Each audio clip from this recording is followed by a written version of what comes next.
Merci papa na biso kuna mayamba kuna na Regina Loyembo ya kitoko lokumu ya mwasi nde makwela lokumu ya mwasi nde kobumba nzoto ya mwasi ya solo bande ko tozali kokoba se kokoba papa na biso mamengi mwa bolimbisi mwa muke topesa nanu papa na biso mama na biso Benesha oya wumelaki na sima tokopesa papa na biso Emma mamengi eboto ya solo mama na biso Benesha topesi yo maloba. Merci la parole d'Esprit. Bonsoir na bâtiment pour la conférence. Na bâtiment pour la mama na biso loba mwa voix muke makasi pamba te tosali koloka yo na se. Ok bien, merci. La théorie. Donc, Malandi m'a solo et dans des l'économiste kaka na badanseuse ya yo rasoni ke bazaka na misie ndenge yo rasoni azobimisa bango modele libanda epi donc eloko na koloba nakobakisa wana eloko na remarka kobanda danse na suka ya baivoirien eyaka esala concert en Paris moi à partir à wana namona musique na biso ya Congo échange donc ba musiciens congolais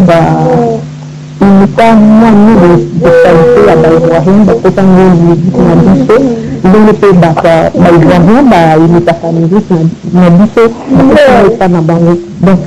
kobandana vraiment namona stabilité ekota trop na musique mais que na bana wana bazaba na mpe kasi te lobi te bakoki koserana yezi bakoregrete na baakte wana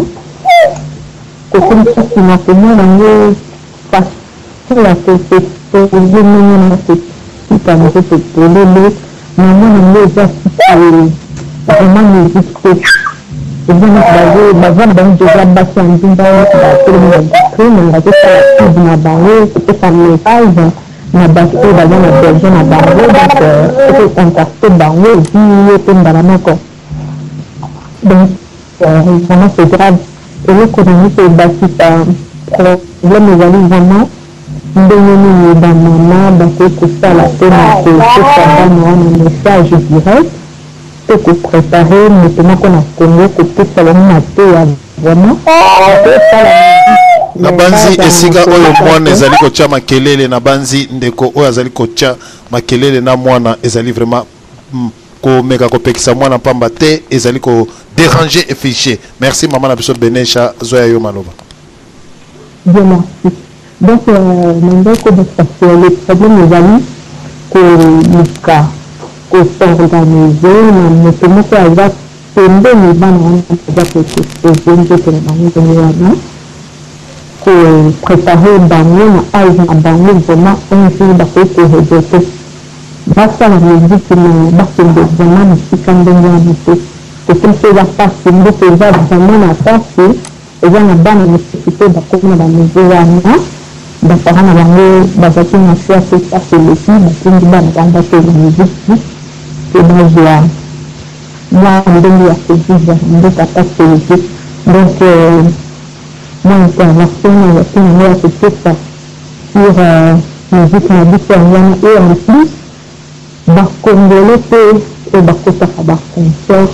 basekolaka seulement na nzoto ya basi ndenge wana e soki esalisa na baconcert ya matuku ayebetana na bato mingi bazokota ngo eza bakongole e bakasete na bango ya nzambe kopesa wana badvd na bango ya baconcert ya matuka epi bakongole ki bafuna nini peut-être oyo rasta amona kisi asoka kokisireki wana ekiseki ekisise musique lesemata donc moi nazaki nango bakobakongole na bakongole bazosomba biloko wana bazosenge baconcert wana komona bana basi est-ce bazoyeba valeur ya mama merci mama na biso merci kolanda biso na banzi ozali na mwasi na yo na ndaku omonaka bolumbu na etango nyonso to mais bolumbu ya mwasi oyo bana mike oyo baza ko benga bankoko na yo omona tata mobimba azali ko sepela ko mona bolumbu ya nkoko na ye ye azali ko seka na ba conseil non est-ce que yo za na mwasi no na kati na ndako mona ka bolumbu na ye eloko nini ozali ko kozala epate na komona nkoko oya yo bolumbu na ye yango ndeke betsa yo kongolo ke na kokota miziki ya ndenge wana tokene nane papa na biso emama mengi toyoka ye eboto Matondo despe na kopesa nga maloba susu mapoka lelo. Merci na émission ya kitoko yele biso. Bon, so boyoki mongongo papa ezali ke tala makamongo ni suzo lobela yango yo.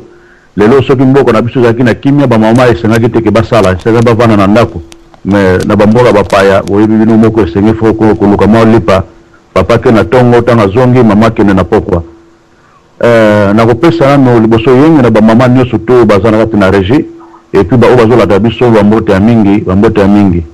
bon vraiment ezali passe na komona makambo surtout oyo ndenge ezoko sala ba surtout pour la musique ya mboka ndenge comme lelo oyo boye ezali vraiment très difficile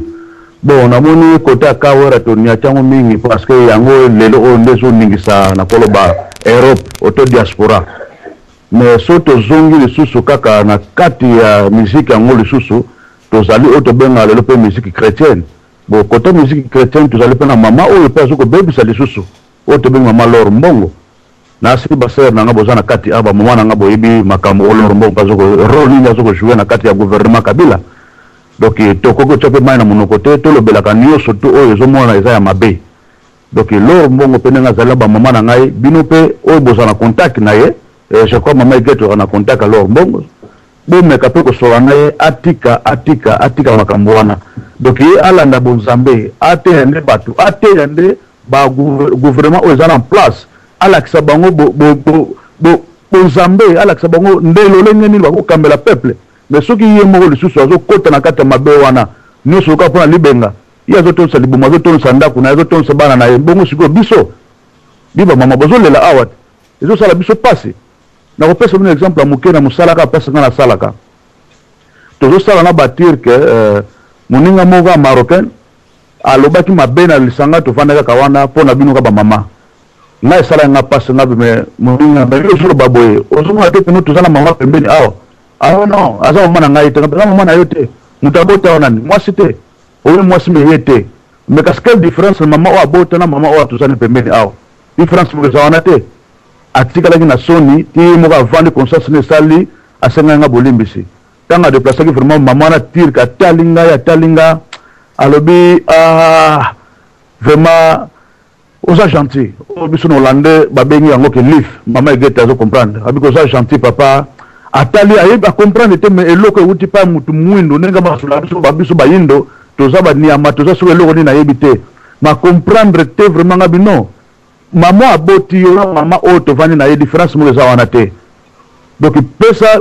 pe respect ningo pesa maman no respect yango tozongi susu muke na sima mama ka obo tutsa musique ni awa chala bomuna kininga sala ki G30 za mamu munene bien si mama chala meka ko wanga na lobby que non eza ba montage bazoki makola mudu musu bache mais non eza makola mudu musu te eza makola yabe ya mais G30 mais no sotona sikoya banini soto beka ngo eza ba insect da moto ba illumination na bango bloko na bango bazoko sala ozomona. Donc ba mama nga na kosenga bino tu bozali awa na biko wana contact na mama lor mbongo bombe ka pe ko sona mama wana yende lolenge yende azali mosala na nzambe yebi bonzambe ame ka pe ko solo na bato aza pembeni na ye wana to te balongola mabe wazo ko sala ne ba contact pe na ba wera parce que baza nzungu moko ala kisaye parce que mama ya wera azali pe mama pasteur bongo sikio zo mona teke no o wera zo sala pona ko bimona ba jeune fille nasi bino tu momona kia on a Congo mikili papa à 65 ans abimina ba jeune fille à 13 ans 12 ans 15 ans papa o ko koko na bango 65 ans so na ndenge wana ye moko wera abima pe na bana mike ye moko mokonzi na bango abima na bana mike siko ye mokonzi na okanga ye bakange sobe bakanga ke voloko bongo wera po kange pourquoi pas ba papa ma poni ba okanga bango te maintenant na ye bien te abima na ba danser na bango mutu to yebi yango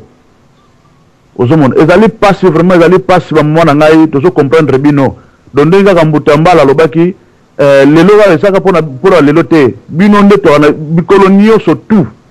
tango nyonso te ezala mokolo na bino ezala le 8 mars te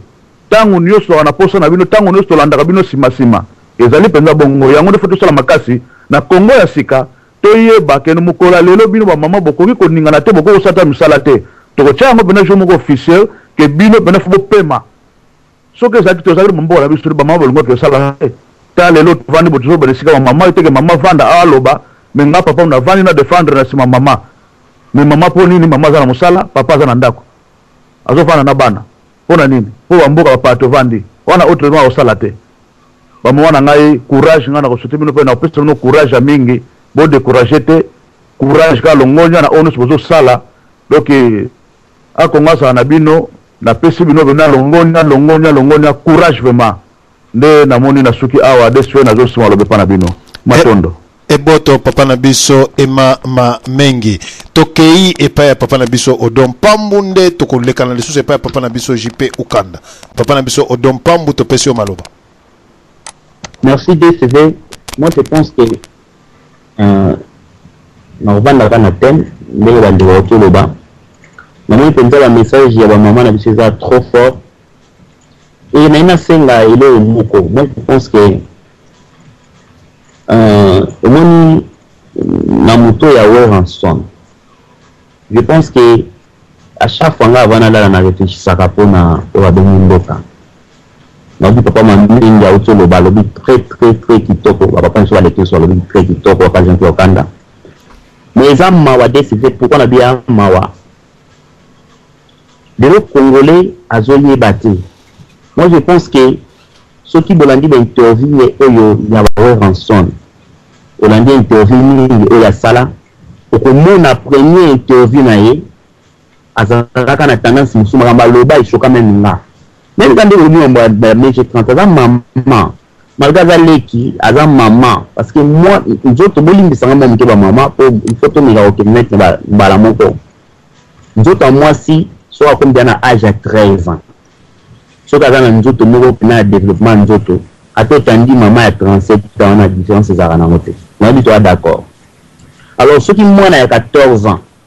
bazotika ye libanda na tala image moko ya papa Wemba na badanseuse mwana au Seigneur akotaka na vivre aka na 13 ans mwana azobina na pays moko atomboli makolo apanzi makolo ndenge biso mibali tosala bajeta moko bana mike bo excuse nga babana eza na ba YouTube obi nango Wemba kenda zo musapi na ye ake justement bon à 2 cm ya sexe ya mwana mwasi achiebo bato baganga longoli obi epanzanga makila na niveau moko impossible. Vous imaginez papa lokola Wemba ana bana na ye nani akolinga oyo aboti mwana na ye aye kotia ndenge wana po basala na ndenge wana. Alors soki bango bamoniki eza bien bazwa bana na bango babota babisa bango libanda batika bango basala ndenge wana bato mosusu tosepela te tosonga mokolo bawera wana bapapa oyo babimisa bana na bango babi na moitié obe babi na ni tanto na zamuta liboso na futa billet ata batie 300 € na kokota parce que nayoba ki événement ya billet basaleli nga po ngai pe ya turo na kende komona ole kenda kenda kofuta 30 € na mona ya bana bato ba pauvre oyo bino bozwa mbongo botika bango babi na ni ngomoko ozwa mwana na ya mwasa chende wana ba musicien nyonso ata batie billet 300 € nga na kofuta na ye ata babi conseil za 30 minutes na kwa na vandi on a la scène mwana na ye akosala au moins que papa moko akondima yango te. Oui bien les premiers années il faut que tu comprennes le côté le mingi na diaspora mutu faut ala makambo zo bana makambo zo sala we azolo bana makambo na kati ni zande mwana te alonga ko ndembo we ka pepona olo bela ya pa na lo bila malambo lamu na ye mabe ya bato wana des soko vanda bango ko yeba. Moi j'ai fréquenté ba musicien wana avant que basa la dislocation na bango comme maison mère na to sala ba tapage belé na king oyo ba roja yebi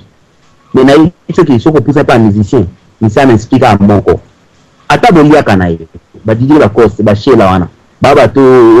moto le bona na nini ate oyebi ba pichu konko ba témoigner ato sa initié bolam boko le sika moko ata latin batina yo ato kabili lamba déjà